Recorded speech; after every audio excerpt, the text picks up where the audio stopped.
श्री गणेशाय नमः। ओम। श्रीमद् भागवत महापुराण प्रथम स्कंद पहला अध्याय। श्री सूत जी से शौनक आदि ऋषियों का प्रश्न।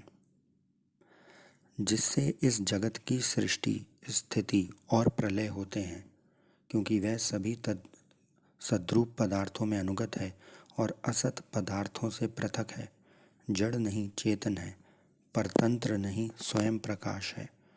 जो ब्रह्मा अथवा हिरण्यगर्भ नहीं, प्रत्युत उन्हें अपने संकल्प से ही जिसने उस वेद ज्ञान का दान दिया है, जिसके संबंध में बड़े बड़े विद्वान भी मोहित हो जाते हैं। जैसे तेजों में सूर्य रश्मियों में जल का, जल में स्थल का और स्थल में जल का भ्रम होता है, वैसे ही जिसमें यह त्रिगुणमयी जगत स्वप्न सुषुप्ति रूपी सृष्टि मिथ्या होने पर भी अधिष्ठान सत्ता से सत्यव्रत प्रतीत हो रही है, उस अपनी स्वयं प्रकाश ज्योति से सर्वदा और सर्वथा माया और माया कार्य से पूर्णतः मुक्त रहने वाले परम सत्य रूप परमात्म तत्व का हम ध्यान करते हैं। महामुनि वेदव्यास के द्वारा निर्मित इस श्रीमद् भागवत महापुराण में मोक्ष पर्यंत फल की कामना से रहित परम धर्म का निरूपण हुआ है। इसमें शुद्ध अंतःकरण सत्पुरुषों के जानने योग्य उस वास्तविक वस्तु परमात्मा का निरूपण हुआ है, जो तीनों तापों को जड़ से नाश करने वाली है और परम कल्याण देने वाली है। अब और किसी साधन या शास्त्र से क्या प्रयोजन। जिस समय भी सुकृति पुरुष इसके श्रवण की इच्छा करते हैं, ईश्वर उसी समय अविलंब उनके हृदय में आकर बंदी बन जाता है।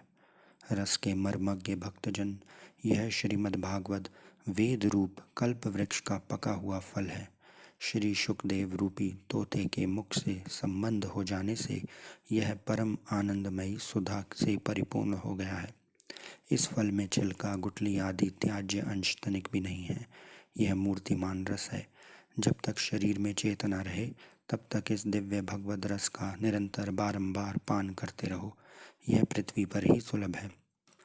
एक बार भगवान विष्णु एवं देवताओं के परम पुण्यमय क्षेत्र नैमिषारण्य में शौनक आदि ऋषियों ने भगवत प्राप्ति की इच्छा से सहस्त्रों वर्षों में पूरे होने वाले एक महान यज्ञ का अनुष्ठान किया।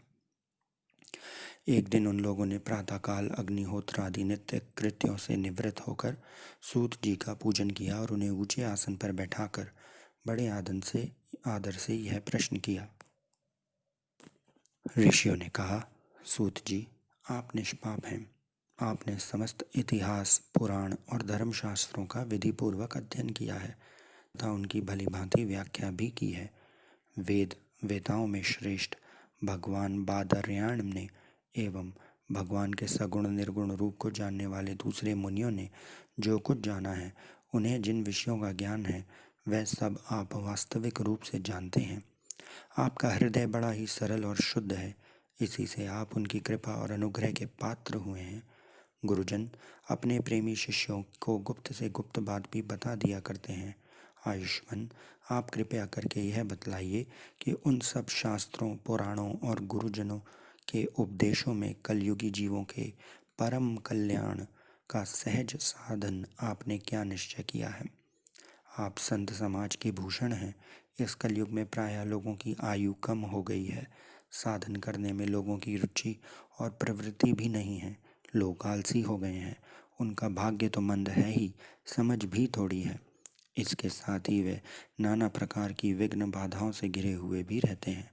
शास्त्र भी बहुत से हैं, परंतु उनमें एक निश्चित साधन का नहीं, अनेक प्रकार के कर्मों का वर्णन है।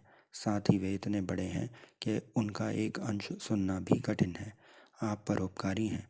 अपनी बुद्धि से उनका सार निकालकर प्राणियों के परम कल्याण के लिए हम श्रद्धालुओं को सुनाइए, जिससे हमारे अंतःकरण की शुद्धि प्राप्त हो। प्यारे सूत जी, आपका कल्याण हो। आप तो जानते ही हैं कि यदुवंशियों के रक्षक भक्तवत्सल भगवान श्री कृष्ण वसुदेव की धर्मपत्नी देवकी के गर्भ से क्या करने की इच्छा से अवतीर्ण हुए थे। हम उसे सुनना चाहते हैं। आप कृपया करके हमारे लिए उसका वर्णन कीजिए, क्योंकि भगवान का अवतार जीवों के परम कल्याण और उनकी भगवत प्रेममयी समृद्धि के लिए ही होता है। यह जीव जन्म मृत्यु के घोर चक्र में पड़ा हुआ है। इस स्थिति में भी यदि वह कभी भगवान के मंगलमय नाम का उच्चारण कर ले तो उसी क्षण उससे मुक्त हो जाए, क्योंकि स्वयं भय भी भगवान से डरता रहता है। सूत जी, आप परम विरक्त और परम शांत मुनिजन भगवान के चरणों की शरण में ही रहते हैं। अतएव उनके स्पर्श मात्र से संसार के जीव तुरंत पवित्र हो जाते हैं। इधर गंगा जी के जल का बहुत दिनों तक सेवन किया जाए तब कहीं पवित्रता प्राप्त होती है।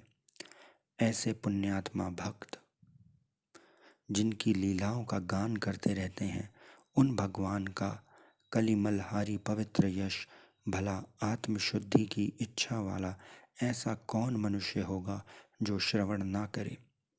वे लीला से ही अवतार धारण करते हैं। नारद आदि महात्माओं ने उनका उद्धार कर्मों का गान किया है। हम श्रद्धालुओं के प्रति आप उनका वर्णन कीजिए प्रभु। बुद्धिमान सूत जी, सर्वप्रथम सर्वसमर्थ प्रभु अपनी योग माया से स्वच्छंद लीला करते हैं। आप उन श्री हरि की मंगलमयी अवतार कथाओं का अब वर्णन कीजिए। पुण्य कीर्ति भगवान की लीला सुनने से हमें कभी भी तृप्ति नहीं हो सकती, क्योंकि रसज्ञ श्रोताओं को पद पद पर भगवान की लीलाओं में नए नए रस का अनुभव होता है। भगवान श्री कृष्ण अपने को छिपाए हुए थे। लोगों के सामने ऐसी चेष्टा करते थे मानो कोई मनुष्य हो, परंतु उन्होंने बलराम जी के साथ ऐसी लीलाएं भी की हैं, ऐसा पराक्रम भी प्रकट किया है जो मनुष्य नहीं कर सकते। कलयुग को आया जानकर इस वैष्णव क्षेत्र में हम दीर्घकालीन सत्र का संकल्प करके बैठे हैं। श्री हरि की कथा सुनने के लिए हमें अवकाश प्राप्त है। यह कलयुग अंतःकरण की पवित्रता और शक्ति का नाश करने वाला है। इससे पार पाना कठिन है। जैसे समुद्र से पार जाने वालों को कर्णधार मिल जाए, उसी प्रकार इससे पार पाने की इच्छा रखने वाले हम लोगों से ब्रह्मा ने आपको मिलाया है। धर्म रक्षक ब्राह्मण भक्त योगेश्वर भगवान श्री कृष्ण के अपने धाम में पधार जाने पर धर्म ने अब किसकी शरण ली है, यह बतलाइए। श्री कृष्ण गोविंद हरे मुरारे, हे नाथ नारायण वासुदेवा।